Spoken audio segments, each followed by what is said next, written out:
భూమిక గారు యాక్ట్ చేసిన euphoria movie చూశాను. మరి మూవీ ఎలా ఉంది? ఈ మూవీ నేను థియేటర్‌లో కూర్చొని చూస్తున్నప్పుడు క్లైమాక్స్ సీన్‌కి గట్టిగా క్లాప్స్ కొట్టాను. విజిల్ ఎయ్యాలనిపించింది. గట్టిగా అరవాలనిపించింది. అలా ఉంది ఈ సినిమా. ఏంట్రా ఈ మూవీ స్టోరీ లైన్ అంటే మీరు ట్రైలర్ చూస్తే ఈజీగా అర్థమైంది స్టోరీ లైన్. ఒక వ్యక్తి డ్రగ్స్ తీసుకుంటే వాడికి అమ్ముందా, చెల్లి ఉందా అని కనపడకుండా పశువులా ప్రవర్తిస్తాడు. అలాంటి వ్యక్తి ఎలా మారాడు, ఏం చేశాడన్నదే ఈ మూవీ. ప్రతి ఒక్క పేరెంట్ ఈ సినిమా పిల్లలతో కలిసి చూడాలి, చూసి నేర్చుకోవాలి. సమాజానికి ఉపయోగపడే మూవీ ఇది. ఫస్ట్ హాఫ్ చూస్తుంటే ఈ మూవీ ఒక థ్రిల్లర్ సినిమా చూసినంత ఎక్స్పీరియన్స్ వచ్చింది నాకైతే.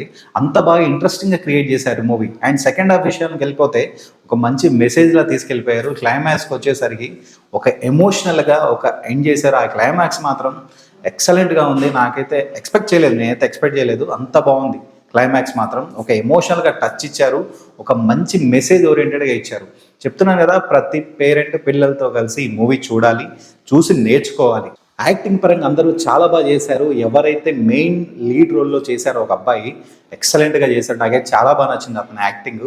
అండ్ ఈ మూవీకి నేను ఇచ్చే రేటింగ్ అవుట్ ఆఫ్ 5 అయితే 5 ఇస్తాను. అంత బాగా నచ్చింది ఈ మూవీ. సో ఈ మూవీ ఖచ్చితంగా పేరెంట్స్ పిల్లలతో కలిసి చూడండి, చూసి నేర్చుకోవాల్సింది ఉంది. సమాజానికి ఉపయోగపడే మూవీ. సో ఇది అండి రివ్యూ. ఈ రివ్యూ మీకు నచ్చితే లైక్, షేర్ అండ్ సబ్స్క్రైబ్ చేయండి.